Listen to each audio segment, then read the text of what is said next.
The crash of glass against wood split the air like a gunshot. In an instant, Murphy's Roadhouse fell silent. At the center of the storm stood Viper Jackson, towering at 6'3", his snake tattoo twisting across his neck as if alive. His meaty hand gripped the collar of a small waitress, her dark ponytail swinging as he yanked her closer. "You think you're special, sweetheart?" His whiskey-soaked voice sliced through the silence. "This bar pays protection, or this bar burns." Which is it going to be? Elena Rodriguez didn't meet his eyes. She was small, almost fragile in her loose white shirt and worn sneakers. The bikers, 10 men strong, circled her like wolves scenting blood. To them, she looked ordinary, weak, forgettable. But in 15 minutes, this man would be on his knees, and the whole bar would know the truth. Elena Rodriguez was no ordinary woman. The trouble hadn't started with the broken glass. It began 20 minutes earlier, when the roar of 10 Harley engines rattled the windows of Murphy's Roadhouse. The Desert Vipers stormed in like a dark cloud rolling off the highway. Their skull patches and leather vests made the regulars stiffen in their seats. This wasn't their first visit. Everyone knew their reputation. 3 bars had already burned in the past month, accidents that smelled of gasoline and matches. Elena noticed everything. The way they spread out across the room, covering exits with military precision. The wiry one with rotted teeth who slapped her as she passed. The leader, Viper Jackson, swaggering through the door with a grin that promised violence. She stayed calm, folding napkins into perfect triangles, wiping tables in perfect lines. Always moving with quiet precision. Always aware of every angle.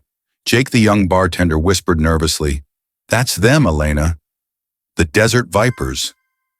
They're the ones who torched Rossetti's place." Elena only nodded, eyes down as if she hadn't heard. But every detail was already recorded in her mind. Weight on a bad knee, 2 distracted near the pool table, blind spots in their so-called encirclement. The bikers thought they had the room under control, but they had no idea who they were cornering. Viper Jackson made his move like a conquering king. He loomed over Elena, his shaved head gleaming under the amber lights, snake tattoo curling toward the leather vest stretched across his chest. "Murphy's gonna pay $5,000 a month," he said, flicking a lighter open and close with a menacing rhythm. "That buys protection. Without it, accidents happen. Gas leaks. Fires." You understand, Elena's hands never stopped working, polishing a table already spotless, napkins stacked with soldier-like precision. Her voice stayed soft. "I'll let Mr. Murphy know you came by, but I can't make that decision." Something in her calmness enraged him. His patience snapped. His thick fingers clamped down on her arm hard enough to bruise. Sheriff Tom Bradley, sipping coffee in the corner, finally stood. His weathered voice carried across the bar. "I'm going to need you to take your hand off the lady." Viper turned, smirking. "And what are you going to do, old man? You're off duty, outnumbered, and way past your prime." The bikers laughed, but a shift rippled through the bar. Veterans scattered among the tables leaned forward. Scarred hands flexed. Tattoos of units and campaigns peeked from rolled sleeves. The air thickened. Violence was seconds away. Elena whispered to the sheriff, her tone oddly steady. "It's all right, Tom. These gentlemen were just leaving." But Viper wasn't leaving. Not yet. He grabbed her shirt and ripped downward with all his strength. The fabric tore. The room froze. And everything changed. The tearing sound seemed to echo forever. Elena stumbled back, her white shirt hanging in shreds. Beneath it, a black tank top clung to her frame, and on her back, revealed at last, was something that stopped every breath in the bar.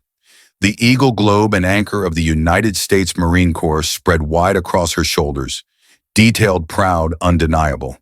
Beneath it, bold letters, First Force Recon. Gasps cut through the silence. For those who knew, that meant she wasn't just a Marine. She was elite. The tip of the spear. Gunny E. Rodriguez, 0311 Infantry, and the scars told their own story. A bullet wound puckering near her shoulder blade. Shrapnel lines etched along her ribs. A jagged scar disappearing below the tank top's edge. Each one a silent witness to battle survived. Viper Jackson froze. His hand still clutched torn fabric, but his swagger drained away like water from a cracked glass. From the corner, Sheriff Bradley whispered what half the bar was already thinking. Force Recon. Holy hell. Elena hadn't moved, hadn't raised her fists, hadn't said a word. Yet everything about her changed. Shoulders squared, chin lifted, eyes calm but cutting. And when she spoke, it wasn't the quiet server's voice anymore. Mr. Jackson, she said evenly, using his real name, which she shouldn't have known. I believe you owe me an apology for destroying my property. The shift in the room was electric. Predators had just realized they weren't the hunters. Viper's face twitched, confusion, disbelief then, the dawning horror of a man realizing he'd just picked a fight with the wrong woman. His grip loosened and the torn fabric fluttered to the floor like a white flag. How do you know my name? His voice cracked. Elena didn't answer right away. She turned slowly, letting the entire bar see the tattoo, the scars, the history written into her very skin. Phones came out. Patrons recorded in silence, knowing they were witnessing something unforgettable. Finally, Elena spoke. Calm, precise, deadly. Stephen Jackson. Dishonorably discharged for stealing and selling military equipment. Founder of the Desert Vipers. Wanted for arson and assault. I make it my business to know who's threatening my area of operations. The words hit him harder than any punch could. And then from a corner booth, a grizzled man rose. The regular everyone thought was just another old vet sipping coffee. But his voice carried command's sharp and unmistakable Gunny Rodriguez.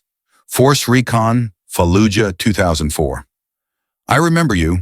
It was Colonel Mike Harrison, Medal of Honor recipient. The bar shifted. More stood. Maria Santos, the florist no one knew had been a Navy corpsman. Other veterans revealed themselves, unit pins and tattoos suddenly visible. The quiet patrons had become a wall of warriors. The Desert Vipers formation crumbled. Their path to the door blocked their numbers, useless against combat-seasoned veterans who'd survived worse than biker intimidation. Leaving so soon, a man with sergeant stripes inked on his arm asked with a cold smile, "You forgot to apologize to the lady." Viper swallowed hard. His swagger was gone. Humiliation burned in his face, but fear, real fear, kept him silent. Elena stepped closer, her voice low but cutting through the silence like a blade. Did you think I'd be afraid of you? That I'd bow because you're loud? You're nothing compared to what I've seen, compared to what I've survived. Viper took a step back without meaning to. The predator had just become prey. The entire bar held its breath. The bikers who had swaggered in so confidently were now cornered, their escape blocked by veterans who radiated calm, lethal readiness. Elena's eyes never left Viper. Her stance hadn't changed, but her presence filled the room. Her voice carried the weight of 1,000 battlefield commands, kneel. The word cracked like a rifle shot. And before his mind could even process it, Viper Jackson dropped to his knees. Gasps rippled across the bar. The feared leader of the Desert Vipers on the ground, staring up at a woman half his size. "You assaulted me," Elena said evenly. "You threatened my workplace, my colleagues, my peace. In other places I've been, you'd already be dead. But here you'll do something harder. You'll apologize." Viper's throat worked as he tried to swallow his pride. He stammered, voice trembling. "I'm sorry, ma'am. We didn't know who you were." "Wrong answer," Elena cut in her tone sharper than steel. "You don't apologize because of who I am. You apologize because of what you did, because it was wrong." The words landed like hammer blows. The bar stood in absolute silence, every eye on Viper, as he fumbled for words. Finally broken and red-faced, he muttered, "I'm sorry for touching you, for threatening this place. It won't happen again." Elena gave a single nod, nothing more. And somehow that tiny gesture carried more power than any punch could have. "Now leave," she said quietly but with finality, "and spread the word. Murphy's is off limits. In fact, this whole county is under Marine protection. You won't forget that, will you?" Mr. Jackson Viper shook his head rapidly. "No, ma'am. We won't be back. Ever." The Desert Vipers scrambled out like whipped dogs, their boots scuffing on the wooden floor, their motorcycles growling into the night with none of the swagger they'd had before. And just like that, the storm passed. But Murphy's Roadhouse would never be the same again. The bar stayed quiet long after the Vipers roared away. It wasn't fear anymore. It was awe. The image of Viper Jackson kneeling before Elena Rodriguez would be etched in every mind forever. But the question lingered in the air unspoken until Viper himself had dared to ask at the door, why hide it? Why pretend to be just a server? Even after he was gone, the question hung heavy. Elena sighed, gathered the torn shirt from the floor, and folded it with the same careful precision she used for napkins. Her voice softened. Because real warriors don't need to advertise, she said. Strength isn't something you wear on the outside. It's something you carry inside, and you use it only when it matters. Her words silenced the room all over again. Colonel Harrison stepped forward, his tone respectful, almost reverent. With your record, Gunny, you could be anywhere. Security firms, law enforcement, teaching recruits at Quantico. Why here? Why hiding in a roadside bar? Elena met his eyes, her own steady and weary. With respect, sir, I've done my time being extraordinary. I was the first through doors, the last one out. I have a box full of medals in a storage unit and nightmares that wake me at 3 a.m. every night. I didn't want glory. I wanted peace. She buttoned up a fresh Murphy's Roadhouse shirt and tied her apron again, as if nothing had happened. I came here to be invisible, to serve coffee, wipe tables, and just be normal. Maria Santos, the florist and former corpsman, whispered from the back. But they took that from you tonight. They stripped your peace away. Elena shook her head, a faint smile touching her lips. No, they reminded me of something I'd forgotten. Peace isn't what you hide behind. Peace is what you build when you stand your ground. The words rolled through the room like a quiet command. Veterans straightened in their seats. Civilians looked at her with new eyes. She wasn't hiding anymore. The hush in Murphy's held steady heavy with respect. Someone from the back, a construction worker who'd watched it all unfold, broke the silence. You're a hero. Elena froze, her hand still clutching the folded shirt. Then her voice, low and sharp, cut through the air. Number Williams and Chen were heroes. They died protecting civilians. I just survived. Her words struck deeper than any speech could. This wasn't false humility. It was the raw truth of a Marine who carried ghosts with every step. Colonel Harrison stepped closer, his gaze unwavering. Gunny, don't diminish what you did. I remember Fallujah, that schoolhouse. You held it with nothing but grit in 3 magazines while evac choppers circled overhead. 37 children made it out alive because of you 3. Elena's jaw tightened. Her voice softened, almost breaking. 38, sir. 1 more was born in the evac bird. Her mother named her Elena. The room went silent again, this time reverent. People bowed their heads without meaning to, as if in the presence of something sacred. Here stood a woman who had literally bled and burned for strangers, then walked away from medals, walked away from recognition to serve coffee in anonymity. But the truth was out now, and there was no going back. Sheriff Bradley approached carefully, guilt flickering in his eyes. Elena, I owe you an apology. I should have stepped in sooner. I saw the way you moved, the way you watched everything. I should have known. She shook her head. No, Sheriff, you did exactly what you should. Tried to de-escalate. That's what peacekeepers do. That's what matters. And then she added quietly, almost as if reminding him of his own worth. Army right, 2 tours in Iraq. He nodded, surprised. Nothing special. Just a grunt. Elena's eyes held his. Every soldier who stands when others run is special. Don't you ever forget that. The sheriff's throat tightened, and he nodded silently. The room had changed. The bar had changed. Everyone there felt it, a weight lifted, a bond revealed. Murphy's Roadhouse wasn't just a bar anymore. It had become sacred ground.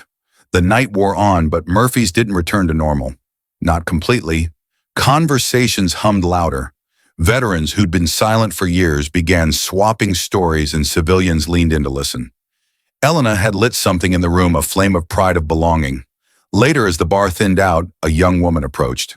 Barely 22, lean like a runner, her eyes carrying the 1,000-yard stare Elena knew too well. She hesitated before speaking. Ma'am, Lance Corporal Sarah Webb, just back from Afghanistan. Her voice faltered. I heard what you said. about not being able to go back to normal. How do you do it? How do you live again? Elena set down her tray, giving the young Marine her full attention.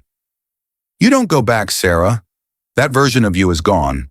You build a new person from the pieces that survived. You find a new mission. Mine is this place. She gestured around at the bar veterans, laughing civilians leaning in closer, stories flowing like never before.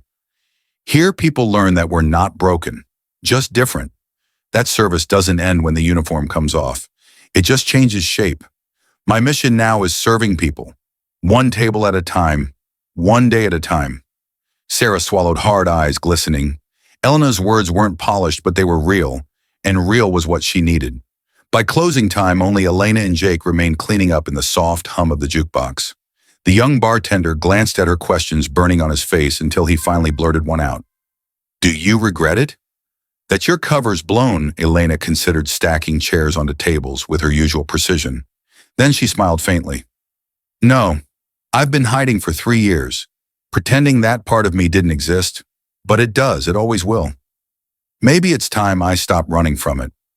Jake hesitated. Will you stay here at Murphy's? Elena's hands didn't pause. Where else would I go?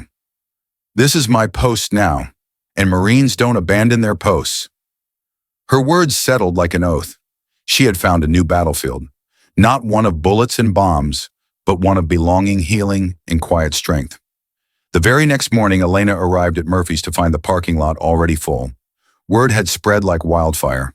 Veterans from 3 counties rode in on bikes, drove in trucks, some even in old uniforms tucked neatly under jackets. They hadn't come for the drinks. They'd come for her, the force Recon Marine who'd made a biker king kneel. But Elena didn't make a spectacle of it. She tied on her apron, brewed a fresh pot of coffee, and started serving tables like always. When people thanked her for her service, she simply nodded, turning the conversation back to them, their lives, their stories.